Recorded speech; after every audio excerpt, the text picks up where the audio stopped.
Tom Mitchell's weathered hands froze mid-reach for his morning coffee, the foreclosure notice scattered across his kitchen table like pieces of a shattered life. The silence that followed wasn't peaceful. It was the kind that comes before lightning strikes. His German shepherd, Sergeant, wasn't acting right either. The old war dog stood rigid at the back door, hackles raised, amber eyes locked on something beyond the Ozark hillside that Tom couldn't see. A low, continuous growl rumbled from deep in the animal's chest, not the warning bark of a neighborhood squirrel, but the controlled threat response Tom remembered from their military days together. This was the sound Sergeant made when death was close.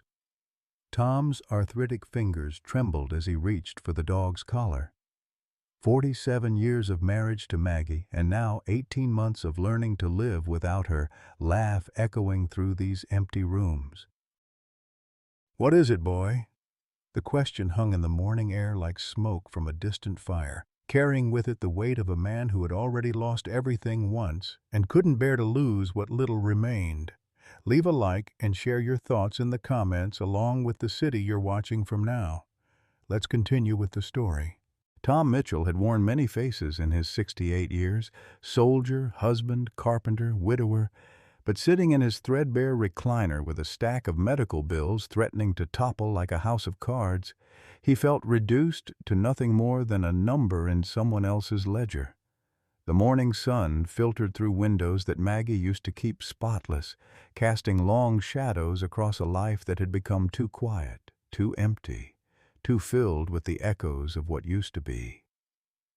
Sergeant lay at his feet, the 8-year-old German shepherd's graying muzzle resting on paws that had once walked patrol routes in Afghanistan. Both of them were retired military, both carrying invisible wounds that civilian doctors couldn't quite understand. The dog's left hind leg bore a slight limp from an IED blast that had ended his service career the same week Tom's arthritis had forced him to hang up his carpenter's tools for good. Two old soldiers learning to navigate a world that had moved on without them. The cabin they shared sat on 40 acres of Ozark mountain land that had been in Tom's family for 3 generations, though he'd be the last to call it home if the bank had their way. Maggie's cancer treatment had devoured their savings like a wildfire consuming dry timber. Experimental therapies, specialist consultations, desperate flights to clinics offering hope at prices that would have bought a small house. Insurance covered the basics, but cancer didn't limit itself to basic treatments, and love didn't calculate the cost of one more chance. The latest envelope from First National bore the word "final" in red letters that seemed to pulse with malicious intent, $47,000. The number haunted Tom's dreams and followed him through his waking hours like a shadow he couldn't shake. At 68, starting over wasn't just difficult, it was impossible. Sergeant stirred, lifting his noble head with the alertness that had never quite left him, despite retirement. His amber eyes, still sharp despite the gray creeping across his coat, fixed on Tom with an intensity that spoke of understanding beyond words. They'd been partners for 3 years now, ever since the military had paired the aging dog with the grieving widower through a veteran rehabilitation program. Both broken in their own ways, both learning to heal together. The phone rang, its shrill tone cutting through the morning quiet like a blade. Tom's stomach clenched. Creditors had a way of calling early, catching people before they'd had time to armor themselves with coffee and false optimism.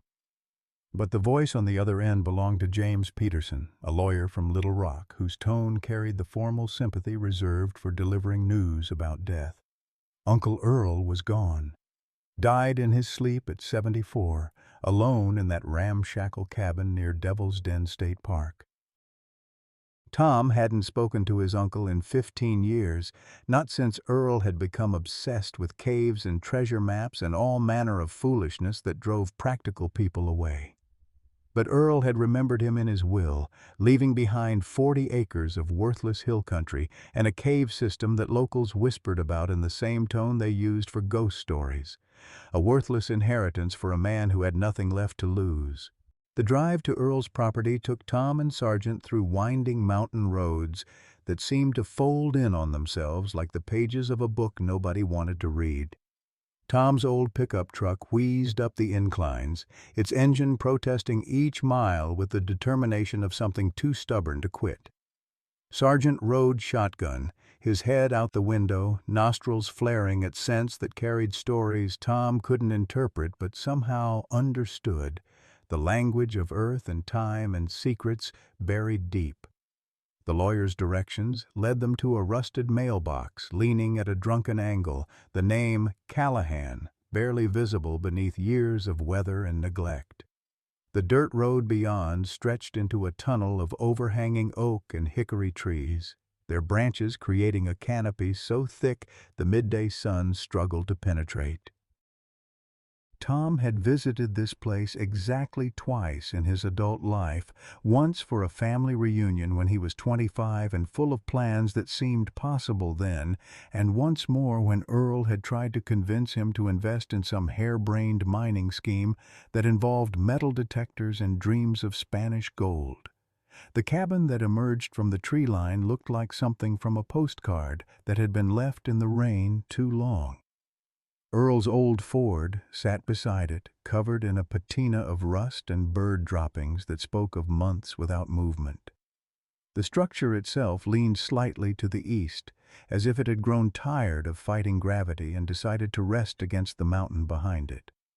But it was what lay beyond the cabin that made Sargent's ears prick forward and his body go tense with alertness. The cave entrance yawned in the hillside like a mouth frozen mid-scream, perhaps 20 feet wide and tall enough for a man to walk upright into its depths. Local folklore painted it as cursed, a place where people went missing, where strange sounds echoed in the night, where the mountain itself seemed to breathe through stone lips. Tom had dismissed such talk as rural superstition, the kind of stories that grew like kudzu in places where entertainment was scarce and imagination was abundant. But Sargent wasn't buying into folklore. The German shepherd leaped from the truck before Tom had fully stopped, his military training overriding his usual obedience. The dog approached the cave entrance with the methodical caution Tom recognized from their service days, nose working, ears rotating, body coiled for action. When Sargent suddenly froze, every muscle rigid, Tom felt his own pulse quicken with the involuntary response of a man who had learned to trust his partner's instincts above his own reasoning. "What is it, boy?" Tom's voice carried the edge of someone who had asked that question before, in places where the wrong answer could mean death. Sargent ignored him, padding forward with deliberate steps to a section of the cave's outer wall where loose stones had tumbled from the entrance over the years. The dog began pawing at one particular rock, whining with an urgency that raised the hair on Tom's arms. It wasn't play behavior or casual curiosity. This was purposeful, driven by something deeper than canine instinct. Tom approached cautiously, his carpenter's eye automatically assessing the structural stability of the cave mouth, while his soldier's training cataloged potential threats and escape routes. The rock Sargent had chosen appeared no different from the dozens of others scattered around the entrance, just another piece of limestone worn smooth by decades of Arkansas weather. But when Tom knelt beside his partner and examined it more closely, he noticed what Sargent's superior senses had detected first. The stone wasn't naturally placed. Someone had positioned it deliberately, fitting it so precisely into a depression in the cave wall that it appeared to be part of the original formation. Tom's fingers found the edges, and with pressure applied in the right direction, the stone shifted with the soft, grinding sound of a secret being revealed. Behind it lay a cavity just large enough for a man's fist, lined with what appeared to be tar or some other waterproofing material. Inside the hollow space, wrapped in oilcloth that had seen better decades, was a small metal box. Tom's hands shook as he lifted it from its hiding place, the weight of it substantial enough to suggest something more significant than childhood treasure games. The box bore no markings, no indication of its contents or purpose. Its metal surface showed the green patina of age, but no rust. Whatever Earl had stored here, he'd taken care to preserve it. Sargent sat back on his haunches, tongue lolling in what Tom could have sworn was satisfaction, as if the dog had known exactly what they would find.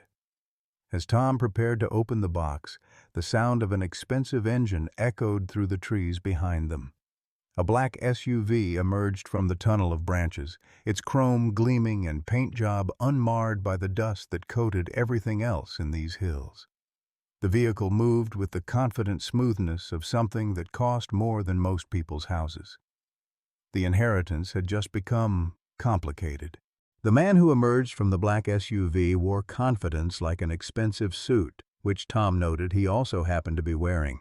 Everything about Harrison Blackwood screamed money and power, from his perfectly styled silver hair to his Italian leather shoes that had never seen honest dirt.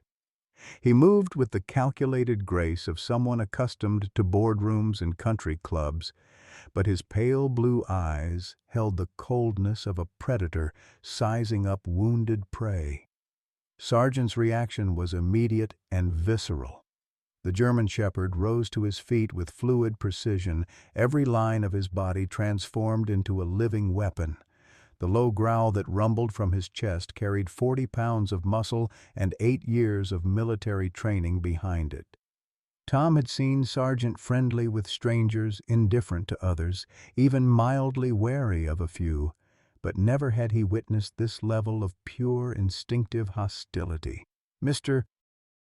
Mitchell, I presume?" Harrison's voice carried the practiced warmth of a salesman, but it didn't reach his eyes. "Harrison Blackwood, CEO of Ozark Development Solutions. I was sorry to hear about your uncle's passing." Tom slipped the metal box into his jacket pocket with movements he hoped appeared casual. "Didn't know Earl had any business dealings. He kept to himself mostly." "Oh, we never actually met," Harrison said, stepping closer despite Sargent's increasingly aggressive posture. "But I've been researching properties in this area for some time. Cave systems have tremendous potential for tourism development, spelunking adventures, that sort of thing. Very lucrative market these days." The lie sat between them like smoke from a green fire, visible, acrid, and impossible to ignore.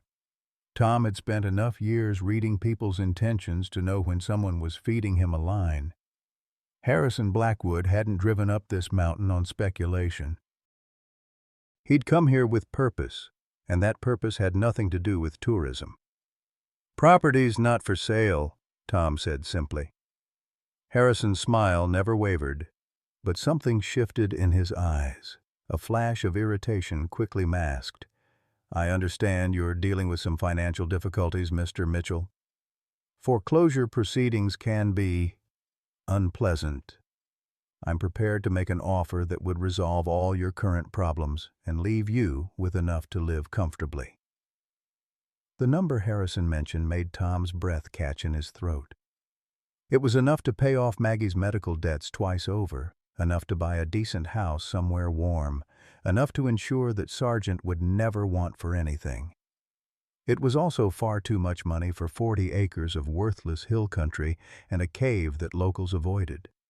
"That's generous," Tom said carefully, "but I just inherited this place. Haven't even had time to look around properly." Of course. "Take your time to consider." Harrison reached into his jacket and produced a business card made of stock so heavy it felt like currency. "But I should mention, these old cave systems can be quite dangerous. Unstable rock formations, hidden sinkholes, pockets of bad air. Over the years, several people have had accidents exploring caves in this region. It would be tragic if someone were to get hurt while you were making up your mind." The threat hung in the mountain air like the promise of a storm. Tom felt Sargent's muscles coil tighter, the dog's training recognizing aggression even when it came wrapped in expensive suits and polite language. Tom's own military instincts were screaming warnings. This wasn't a business transaction. It was a tactical situation. "I'll keep that in mind," Tom said, his voice carrying the flat tone he'd learned in rice paddies and jungle clearings where showing fear could get you killed. Harrison's mask slipped just enough to reveal the steel beneath. "I do hope you will. I'd hate for there to be any misunderstandings about the dangers of amateur cave exploration." His eyes flicked to Sargent, whose growl had reached a pitch that made the threat implicit in every vibration. "Beautiful dog. German shepherds are known for their loyalty, aren't they? Sometimes that loyalty can put them in harm's way." The words hit Tom like a physical blow. Threatening him was one thing. He'd survived worse from better men than Harrison Blackwood. But threatening Sargent crossed a line that turned Tom's blood to ice water and his spine to steel. The old soldier who had carried wounded comrades through hostile fire, who had held dying friends in jungle mud, who had learned to kill efficiently and without hesitation when necessary, that man stirred to life behind Tom's tired eyes. "I think we understand each other," Tom said quietly. "Excellent." Harrison's smile returned, bright and empty as polished chrome. "I'll give you 48 hours to consider my offer. After that, well, market conditions change. Property values can be so unpredictable in areas with a history of incidents." He climbed back into his SUV with the casual arrogance of a man accustomed to getting his way through intimidation and money. The engine purred to life, and he backed down the dirt road with the same confident precision he'd used to deliver his threats. Tom waited until the sound of the engine faded completely before pulling the metal box from his pocket. His hands trembled slightly, not from fear, but from the rage he was working to contain. Sargent pressed against his leg, offering the solid comfort of partnership and shared purpose. The box opened with a soft click that seemed to echo in the sudden quiet of the mountain clearing. Inside, nestled in faded velvet, lay an old military compass and a folded piece of paper that looked like it had been waiting decades for someone to find it. The paper bore Uncle Earl's careful handwriting. "Tom, if you're reading this, they finally got me. The cave holds answers. Trust Sargent. Trust no one else. E." Tom looked up at the cave entrance, then down at Sargent's intelligent amber eyes. 48 hours had just become a countdown to something far more dangerous than foreclosure. The inheritance was no longer worthless. It was deadly. The compass needle trembled in Tom's palm, its brass surface tarnished with age but still functional after what appeared to be decades of careful storage. Earl's note had been brief, cryptic, and terrifying in its implications. Tom read it again, searching for hidden meanings in his uncle's careful script, but the message remained stubbornly clear. Earl had been killed. The cave held secrets worth dying for, and Harrison Blackwood's interest in the property was far from casual. Sargent padded closer to the cave entrance, his nose working overtime as he processed scents that told stories Tom's human senses couldn't interpret. The dog's behavior had shifted from aggressive alertness to focused investigation, the kind of methodical approach Tom remembered from their military days when Sargent had been tasked with detecting explosives or tracking insurgents through Afghan mountains. Whatever the German shepherd was sensing in that cave, it wasn't natural limestone and bat droppings. Tom pocketed the compass and approached the mouth of the cave with the systematic caution of a man who had learned to treat every unknown space as potentially hostile territory. The entrance was larger than he'd initially estimated, easily wide enough for a truck to pass through, if a truck could somehow navigate the steep hillside approach. More importantly, the floor showed signs of regular human passage, scuff marks in the limestone dust, the occasional boot print, areas where the natural debris had been cleared away to create a walking path.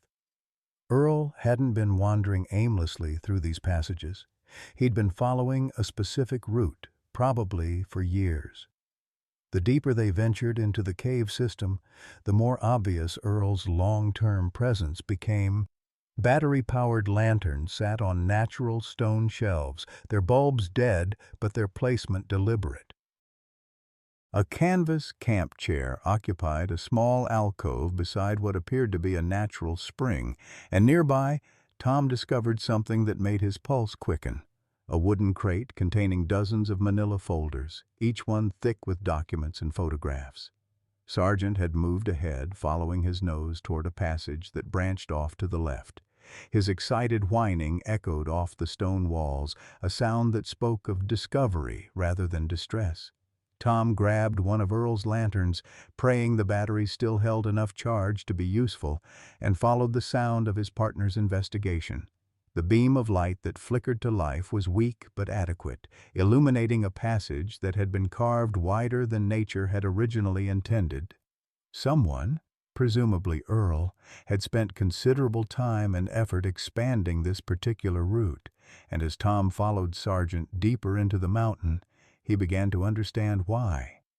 The passage opened into a chamber that took Tom's breath away. The natural cathedral of stone stretched upward into darkness, its walls adorned with formations that millions of years of water had sculpted into something approaching art. But it wasn't the geological beauty that made Tom's chest tighten with recognition and dread. It was what Earl had discovered within this hidden sanctuary. Evidence of a secret that had been buried for over 50 years. Military documents dating from 1970 and 1971 were carefully preserved in waterproof containers, each one bearing classification stamps that Tom recognized from his own service records. Photographs showed locations he remembered from Vietnam, fire base positions, village layouts, supply routes that had been considered secure. But mixed among the familiar military paperwork were documents that made Tom's blood run cold. Medical records, casualty reports that didn't match official Army statistics, and financial records showing payments to individuals whose names he recognized from his unit's chain of command. One folder contained photographs that transported Tom back to a sweltering jungle clearing where his squad had been tasked with protecting a medical evacuation. He remembered the day with crystal clarity, not because of the firefight that had erupted but because of what they had discovered afterward. Bodies of civilians, including children, in a village that was supposed to have been cleared of non-combatants. The official report had blamed enemy action, but Tom and his squad mates had harbored private doubts about the excessive use of white phosphorus and the convenient timing of the attack.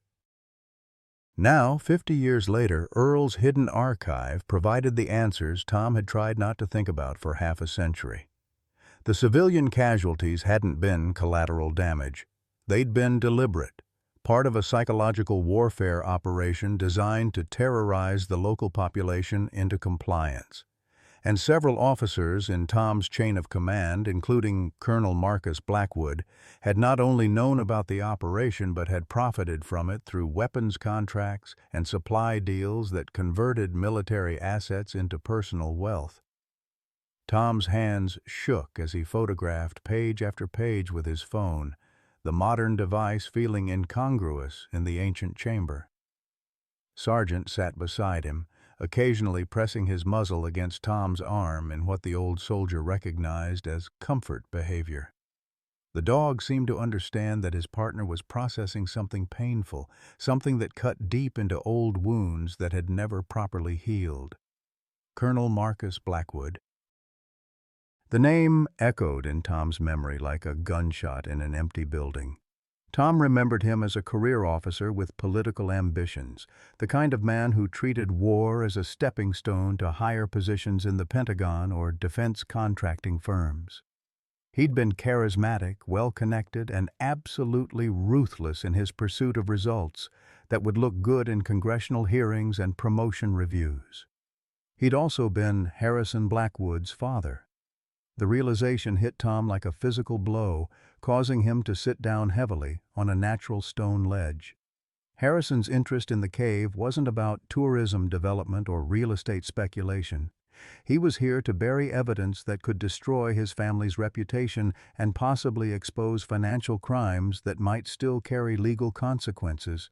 Earl had been killed not for what he'd found, but for what he might reveal.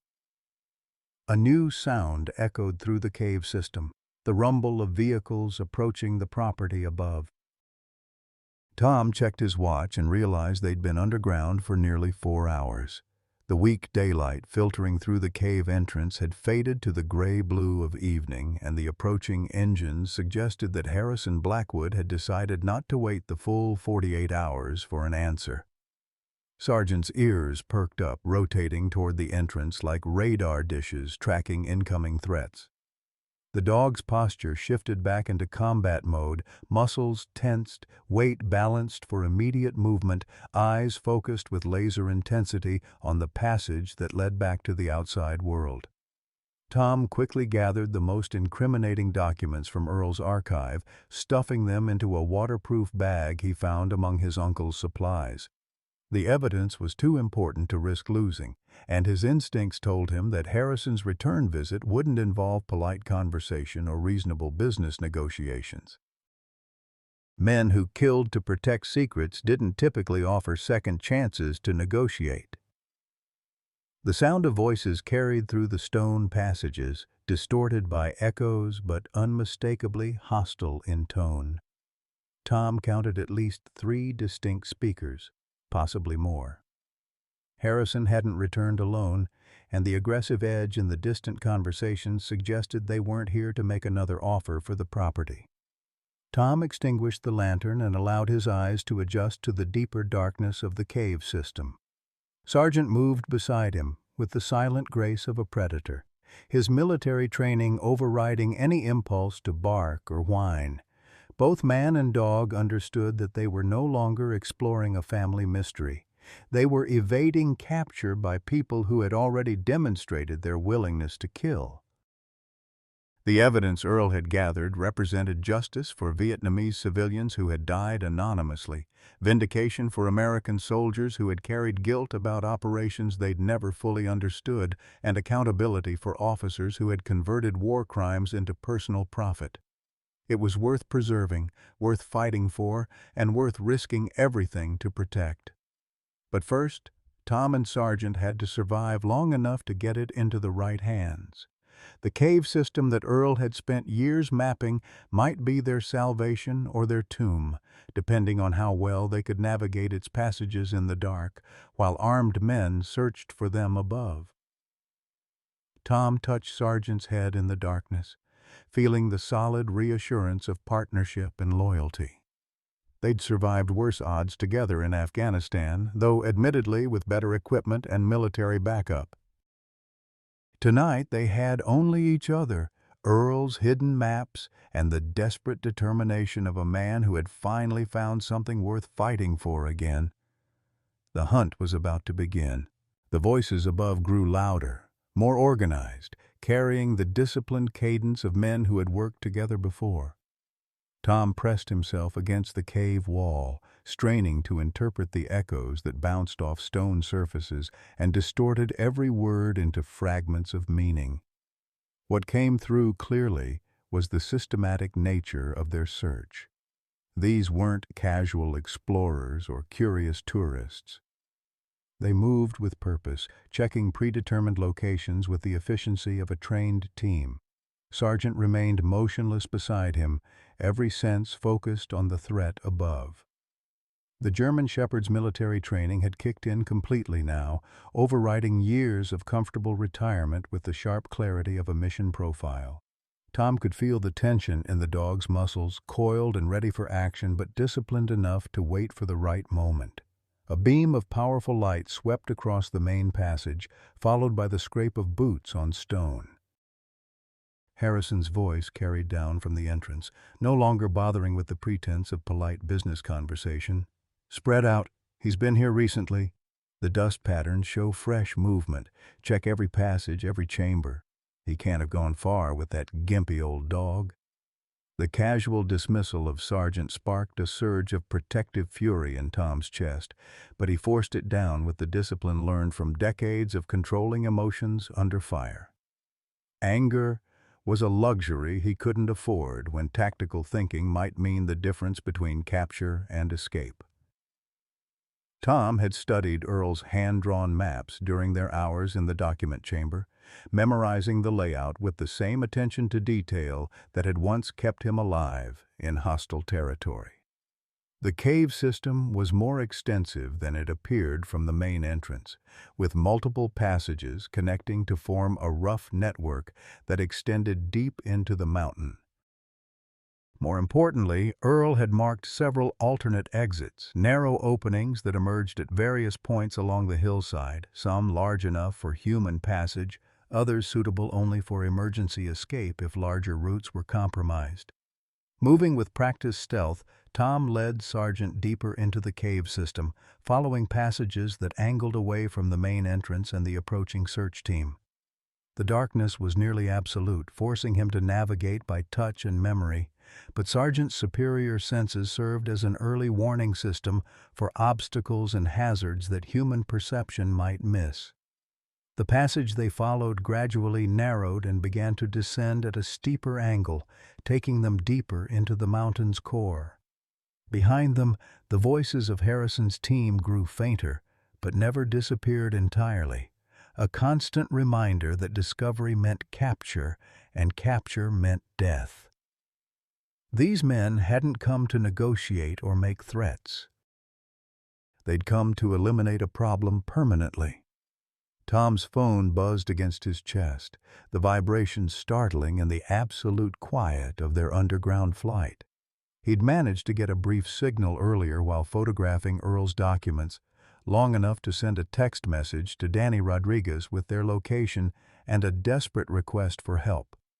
But cell service was spotty at best in these mountains, and underground it was essentially non-existent. The passage opened into another chamber, smaller than the document room but with multiple exits leading in different directions.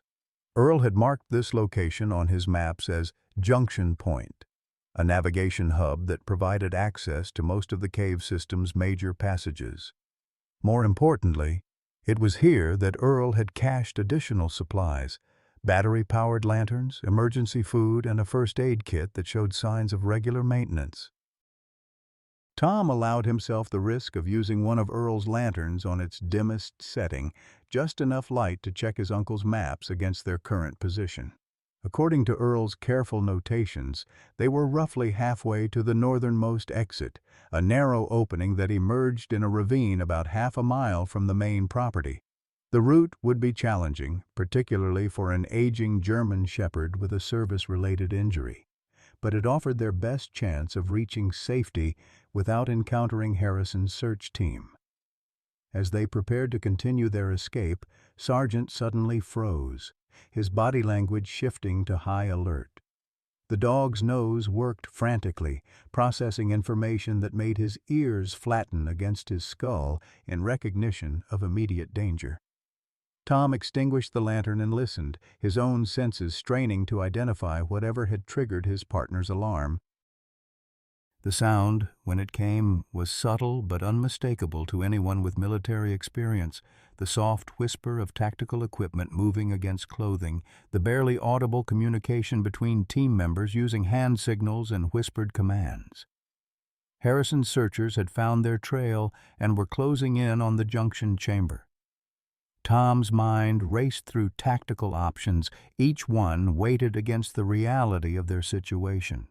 They were outnumbered, outgunned, and trapped in unfamiliar territory with limited escape routes. But they also had advantages that their pursuers lacked: Sargent's superior senses, Tom's knowledge of Earl's mapped routes, and the desperate motivation of men who had nothing left to lose. The decision came with the cold clarity of combat necessity. Running would only delay capture. The searchers were organized, well-equipped, and presumably familiar enough with the cave system to cut off the most obvious escape routes. Their only chance lay in doing something unexpected, something that would disrupt the search pattern and create an opportunity for successful evasion. Tom gathered several of Earl's battery-powered lanterns, checking each one to ensure they still held enough charge for his purposes. Sargent watched with the intelligent attention of a partner who understood that unusual preparations meant dangerous action was imminent. The dog's amber eyes reflected complete trust and readiness for whatever his human companion might require. Working by feel in the darkness, Tom positioned the lanterns at strategic points throughout the junction chamber, each one aimed at a different passage entrance. When activated simultaneously, they would create a light show that would confuse and disorient anyone approaching the chamber while temporarily destroying their night vision. It was a desperate gambit, but desperation had produced some of Tom's most effective tactical solutions during his military career. The sound of approaching footsteps grew closer, accompanied by the subdued conversations of men who believed they had their quarry cornered. Tom could distinguish at least 3 separate voices, possibly 4, all moving with the coordinated precision of a trained unit. Harrison's operation was larger and more professional than Tom had initially estimated. These weren't local thugs hired for intimidation, but experienced operators capable of handling military veterans who might prove more resourceful than anticipated. Tom positioned himself and Sargent at the entrance to the passage that led toward the northern exit, his hand poised over the activation switches for Earl's improvised lighting system. The approaching searchers were close enough now that he could hear individual words, tactical call-outs, position reports, and the kind of professional communication that confirmed his assessment of their capabilities. Sargent's body remained coiled with potential energy, every instinct focused on the approaching threat, but disciplined enough to await Tom's signal. The partnership between man and dog had been forged in combat zones where split-second timing and absolute trust could mean the difference between survival and casualty reports. Tonight, that partnership would be tested against odds that made their military mission seem straightforward by comparison. The first beam of searching light appeared at the chamber entrance, followed immediately by the silhouette of an armed figure moving with tactical precision. Tom's finger tightened on the activation switches, waiting for the perfect moment when multiple targets would be positioned within the chamber and vulnerable to disorientation. The moment arrived with the sudden clarity of a lightning strike. Tom triggered every lantern simultaneously, flooding the junction chamber with blinding white light that turned darkness into blazing confusion. Shouts of surprise and alarm echoed off stone walls as the search team found themselves suddenly exposed and night-blind in hostile territory. Tom and Sargent were already moving, racing down the northern passage as chaos erupted behind them. The gambit had worked, but only temporarily.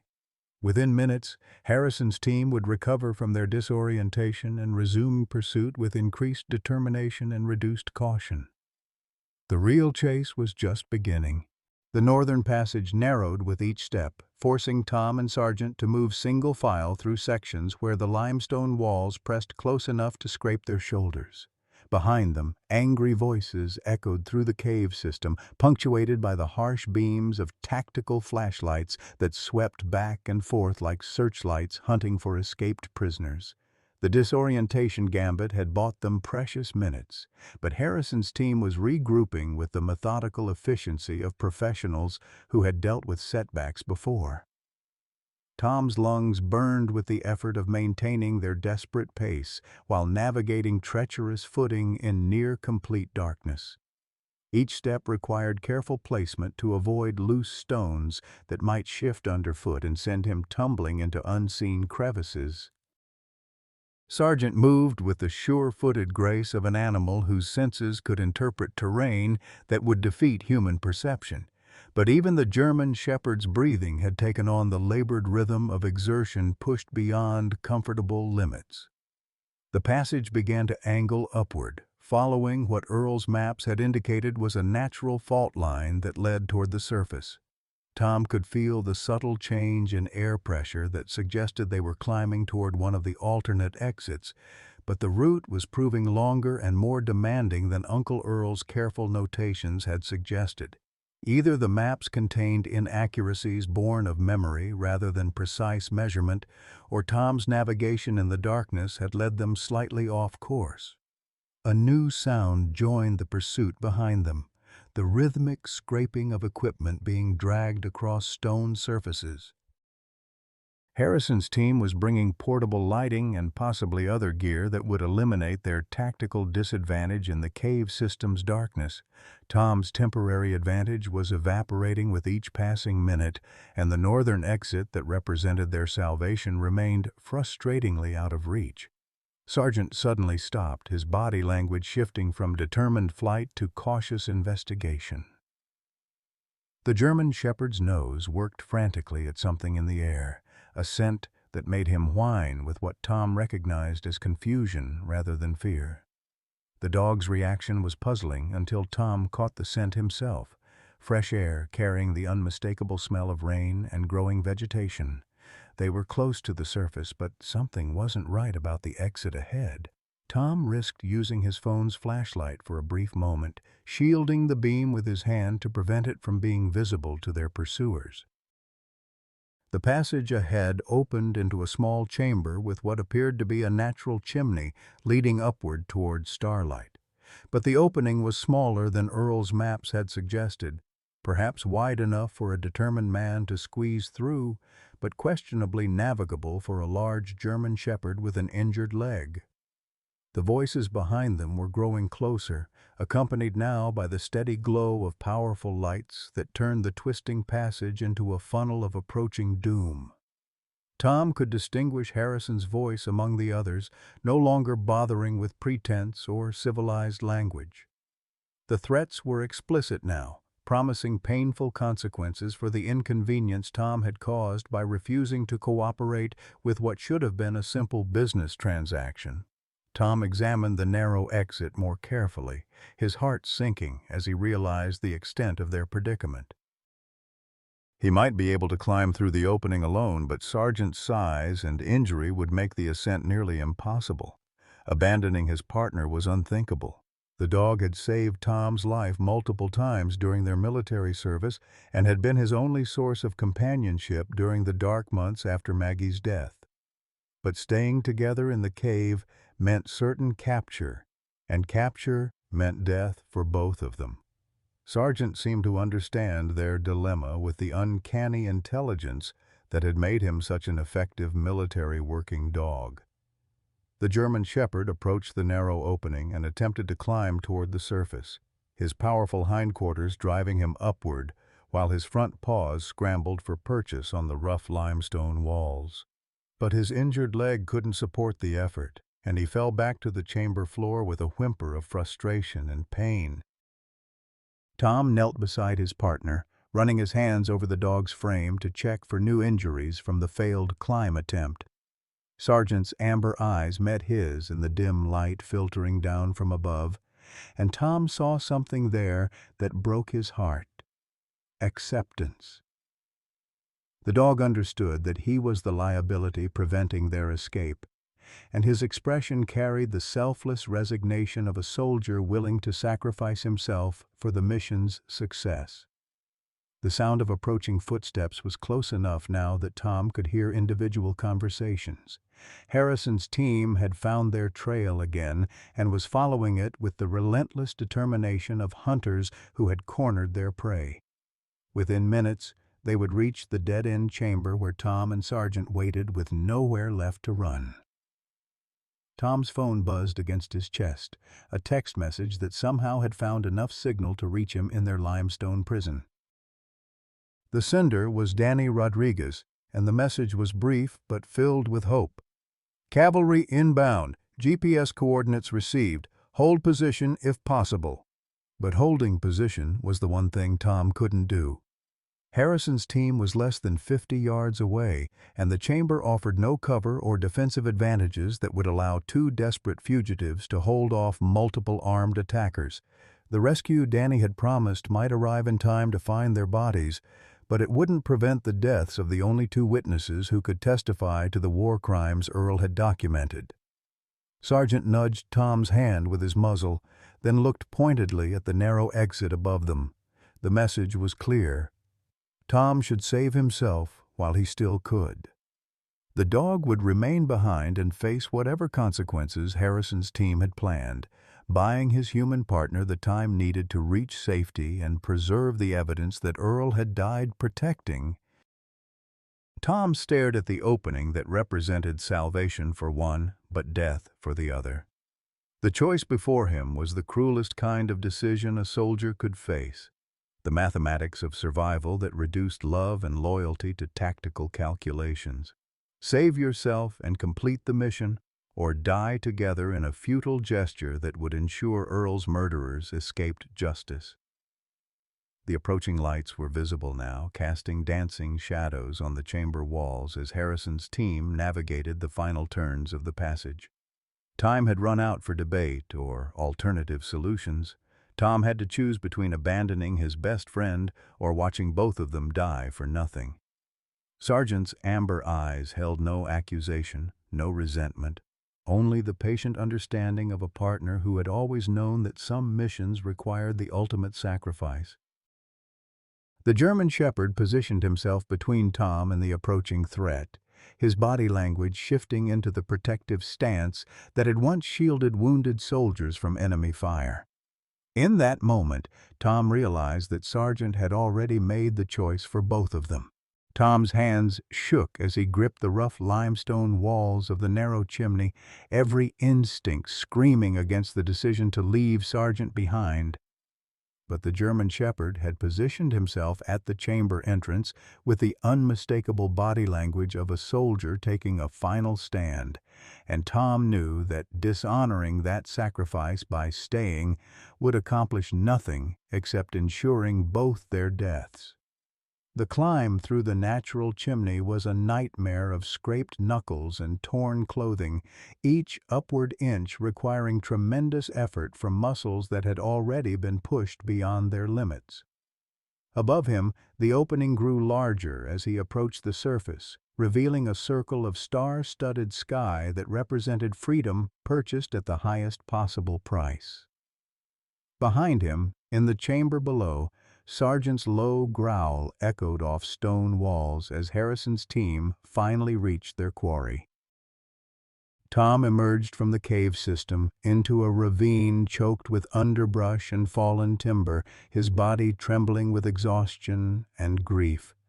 The sounds from below were muffled but unmistakable, harsh voices demanding answers, the scrape of equipment being positioned, and underneath it all, Sargent's defiant growling as the German shepherd faced overwhelming odds with the courage that had made him a decorated military working dog.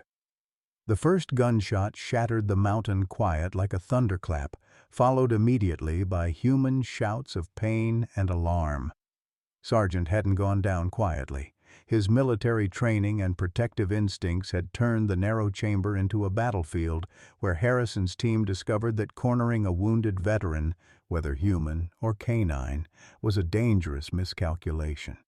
Tom forced himself to move away from the cave entrance, knowing that staying to listen would only compound the tragedy by ensuring his own capture. The evidence Earl had died protecting was secured in the waterproof bag slung across his shoulder, and getting it to safety was the only way to give meaning to the sacrifices that had already been made. But every step away from the cave felt like betrayal, abandoning the partner who had saved his life more times than he could count. The terrain beyond the ravine was treacherous in darkness, steep hillsides covered with loose shale that threatened to send him tumbling into unseen gullies with every misstep.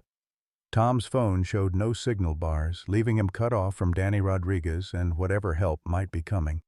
The GPS coordinates Danny had mentioned were useless without communication, and Tom's knowledge of the local geography was limited to the main roads and obvious landmarks that wouldn't help him navigate cross-country in darkness. More gunshots echoed from the cave system, fewer now but still carrying the sharp crack of tactical weapons being fired in enclosed spaces. Tom couldn't tell if Sargent was still alive or if Harrison's team was simply eliminating any evidence of their presence in the most permanent way possible. The uncertainty was almost worse than knowing.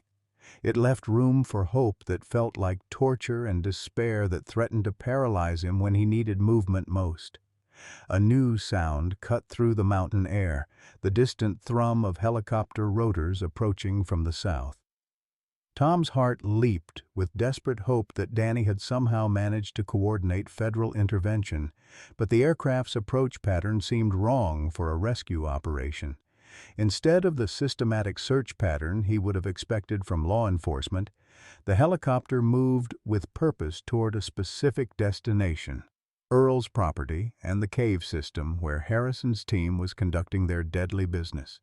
The aircraft passed overhead without any indication that its crew had spotted Tom struggling through the underbrush below. Its light swept across the landscape in narrow beams that suggested tactical rather than search and rescue equipment, and its flight path led directly toward the main cave entrance where Tom and Sargent had begun their desperate flight hours earlier.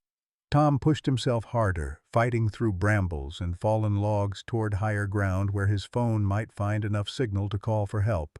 But each step took him farther from the cave system where Sargent might still be alive, might still be fighting against impossible odds with the determination that had made German shepherds the preferred partners of soldiers and police officers around the world. The helicopter's sound changed pitch as it settled into what appeared to be a landing pattern somewhere near Earl's cabin. Tom could see its lights through the trees now, bright white beams that moved with mechanical precision as the aircraft prepared to set down. The timing suggested coordination between the helicopter crew and Harrison's ground team. This wasn't a rescue operation, but an extraction designed to remove people and evidence before outside authorities could respond to Danny's call for help. Tom's phone finally showed a single bar of signal strength as he reached a ridge that offered a clear view of the valley below. Earl's property was illuminated like a movie set, with the helicopter's powerful lights revealing vehicles and personnel moving with military precision around the cabin and cave entrance. The operation was larger and more sophisticated than Tom had imagined. Harrison hadn't just brought a few hired thugs to eliminate a witness, but had deployed resources that suggested extensive planning and significant financial backing. The text message Tom managed to send was brief but urgent. Danny, under attack at cave. Sergeant captured, killed. Multiple hostiles with helicopter. Evidence secured but need immediate help. GPS coordinates attached. The message showed as delivered, but with only one bar of signal strength, Tom couldn't be certain it would reach its destination in time to matter. Movement in the valley below caught Tom's attention. Figures emerging from the cave entrance, their tactical lights creating a constellation of moving stars against the dark hillside. Even at distance, Tom could distinguish Harrison's tall silhouette among the group, and his heart sank as he realized they were carrying something between them. The burden was roughly the right size and weight to be a large German shepherd, either unconscious or dead, being transported to the waiting helicopter for disposal in some remote location where it would never be found. The sight of Sargent's motionless form being loaded into the aircraft hit Tom like a physical blow, driving him to his knees in the rocky soil of the mountain ridge. The German shepherd had been his constant companion through the darkest period of his life, the silent partner who had understood grief and loss without needing words, the loyal friend who had chosen death over abandoning his human family. Now Sargent was gone, another casualty of secrets that powerful men would kill to protect. But Sargent's sacrifice hadn't been in vain. The evidence Earl had gathered was safe, documented not only in the waterproof bag Tom carried but also in the photographs he had taken with his phone before their desperate flight began. War crimes that had been hidden for 50 years would finally face the light of justice, and the Vietnamese civilians who had died anonymously would have their stories told by the American soldiers who had witnessed the truth. The helicopter lifted off with the distinctive sound of rotors biting into mountain air, its lights sweeping across the landscape one final time before turning south toward destinations unknown. Tom watched it disappear beyond the ridgeline, carrying away the last physical evidence of Harrison's presence and Sargent's heroic stand. Within minutes, the valley had returned to its natural darkness, as if the night's violence had never occurred. But Tom remained on the ridge, clutching his phone and waiting for some sign that Danny's promised help was still coming. The evidence he carried would expose crimes and punish criminals, but it wouldn't bring back the German shepherd who had died protecting it. Justice felt cold and insufficient when measured against the warmth of a loyal friend who would never again greet the morning with tail-wagging enthusiasm or offer silent comfort during the long, empty evenings. In the distance, new lights appeared on the mountain roads, vehicles approaching with the systematic pattern of a coordinated response. Tom's message had reached Danny Rodriguez, and the cavalry was finally arriving. But they were too late to save the one soul Tom would have traded all of Earl's evidence to protect.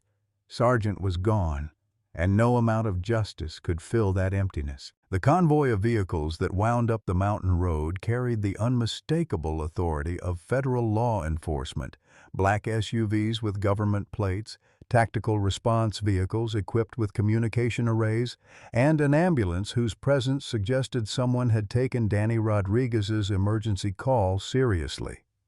Tom watched from his ridge position as the vehicles surrounded Earl's property with the systematic precision of a military operation, their headlights turning the dark valley into a staging area for justice delayed but not denied. Danny Rodriguez emerged from the lead vehicle wearing the same confident bearing Tom remembered from their military days, but now accompanied by a woman in a dark windbreaker whose FBI credentials were visible even at distance. The federal agent moved with the purposeful stride of someone accustomed to crime scenes and evidence preservation, directing her team to establish a perimeter around the cave entrance while forensic specialists began documenting the scene Harrison's people had tried to sanitize. Tom's descent from the ridge was a controlled fall through brambles and loose shale, his exhausted body operating on determination alone as he fought through terrain that seemed designed to prevent human passage.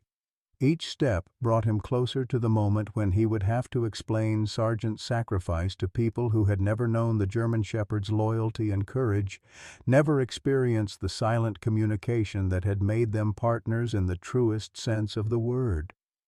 Danny spotted him first, his weathered face breaking into a grin of relief that faded quickly as he realized Tom was alone. The absence of Sargent was immediately noticeable to anyone who knew the inseparable bond between the aging veteran and his canine companion. Danny's expression shifted from relief to concern to the grim understanding of a man who had lost military partners before and knew the weight that loss carried. "Where's Sargent?" Danny asked, though his tone suggested he already knew the answer wouldn't be good. Tom's voice broke on the first attempt to speak, the reality of loss hitting him fully for the first time since the desperate flight began. "He stayed behind. Gave me time to get away with this." He held up the waterproof bag containing Earl's evidence, the documents that had cost so much blood and sacrifice to preserve. "They took his body when they left. Harrison wanted to erase everything." FBI Special Agent Sarah Chen approached with the careful demeanor of someone trained to extract information from traumatized witnesses while preserving their emotional stability. Her questions were precise but gentle, designed to build a complete picture of the night's events without pushing Tom past his breaking point. The digital recorder in her hands captured every detail of Harrison Blackwood's operation, from his initial threats to the coordinated assault that had cost Sargent his life. But it was when Tom began describing Earl's hidden archive that Agent Chen's professional composure shifted into something approaching amazement. The photographs Tom showed her on his phone, images of classified documents from the Vietnam War era, evidence of systematic war crimes and financial corruption involving high-ranking military officers, represented the kind of historical vindication that federal investigators had been seeking for decades. "Mr. Mitchell," Agent Chen said carefully, "what you've preserved here could rewrite the official record of military operations in Southeast Asia. These documents provide evidence of crimes that were covered up at the highest levels of command. But I need you to understand, pursuing this will bring tremendous scrutiny to your life. Powerful people will try to discredit you, your service record, even your mental health. Are you prepared for that kind of fight?" Tom looked down at the waterproof bag that had cost him everything he had left to love. Sergeant's sacrifice deserved more than bureaucratic review and eventual filing in some classified archive where the truth would remain hidden from the families who deserved to know what had really happened to their sons and daughters in Vietnam. The German shepherd had died protecting evidence that could bring justice to the dead and accountability to the living. "Sergeant didn't die so this could be buried again," Tom said with quiet conviction. "Earl didn't spend years documenting these crimes so they could be classified and forgotten. These people killed my uncle, murdered my dog, and spent 50 years profiting from war crimes. If fighting powerful people is the price of justice, then that's a fight worth having."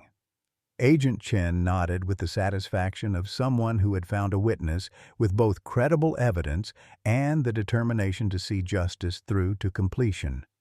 The federal investigation that would follow would be complex and politically sensitive, involving multiple agencies and international cooperation to verify documents and testimony spanning half a century. But the foundation was solid. Earl's meticulous documentation, Tom's first-hand knowledge of military operations in Vietnam, and physical evidence that had been preserved against tremendous odds. The forensic team working the cave entrance made a discovery that brought both vindication and heartbreak.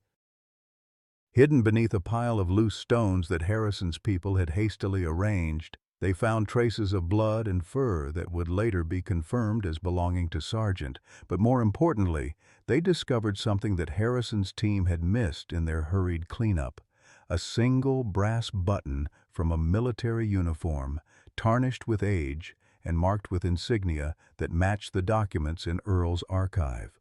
Colonel Marcus Blackwood had been in these caves before, probably multiple times over the years following the Vietnam War's end.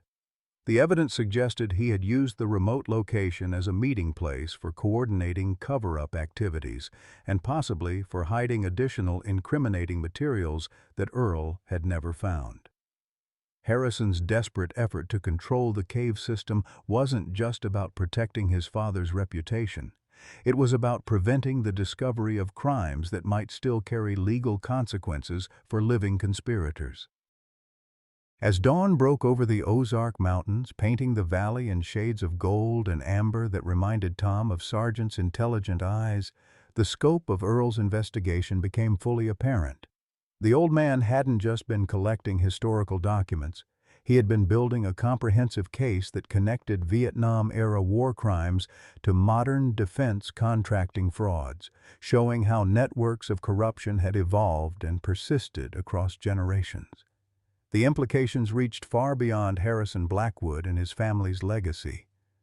Earl's evidence suggested systematic abuse spanning multiple conflicts and involving defense contractors who had parlayed wartime connections into peacetime profits.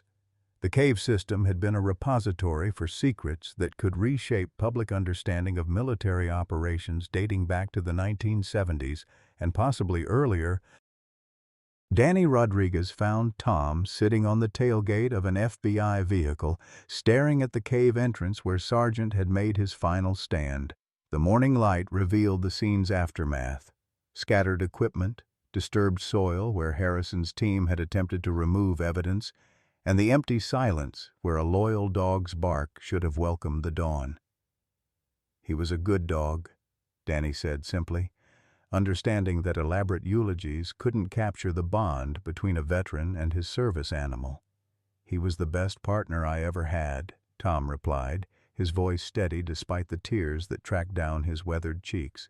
In Afghanistan, in the hard months after Maggie died, through all of this, he never asked for anything except the chance to do his job and protect his family. Agent Chen approached with news that provided a measure of satisfaction, if not comfort.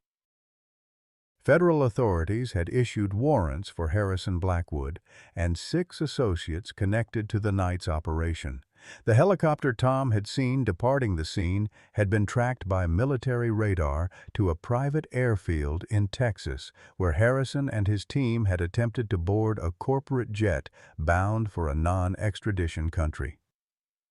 All 7 men were now in federal custody, facing charges that included murder, conspiracy, destruction of evidence, and violations of the Espionage Act. But the arrest that would matter most to Tom was still pending. Colonel Marcus Blackwood, now 83 years old and living in a luxury retirement community in Virginia, had been awakened by FBI agents executing a search warrant based on Earl's documented evidence. The old man's house had yielded additional documents, photographs, and financial records that corroborated Earl's research and extended the timeline of criminal activity well into the 1980s.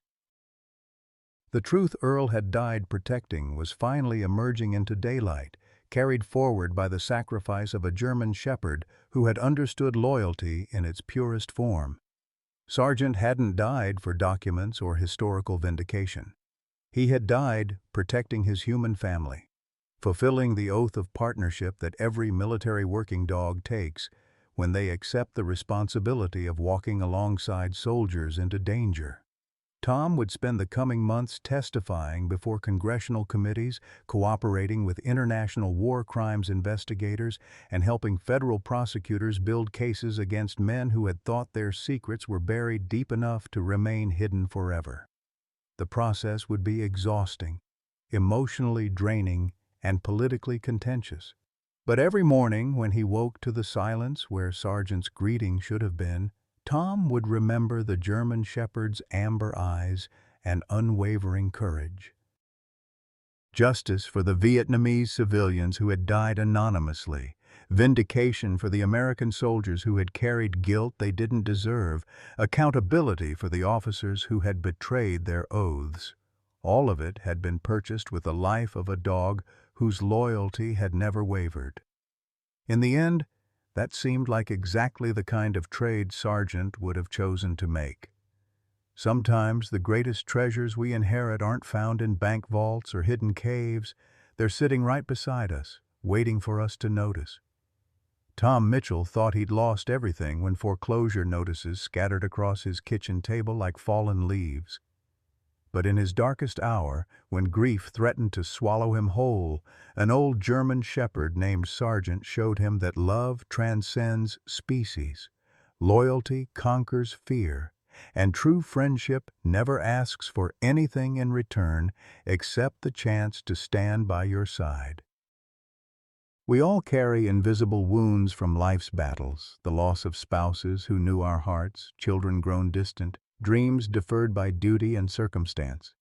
Yet in the quiet moments when loneliness feels overwhelming, we might discover that family isn't always about blood relations. Sometimes it's about those souls who choose to stay when everyone else walks away, who understand our pain without judgment, who remind us that being alone doesn't mean being abandoned. The bonds we forge through shared hardship often prove stronger than those we're born into. Tom found his worth not in what he'd lost, but in what remained: unwavering loyalty, hard-earned justice, and the knowledge that some connections survive even death. What unexpected friendship has changed your life? Have you ever discovered treasure in what others called worthless? Share your stories below. We'd love to hear how love found you when you needed it most.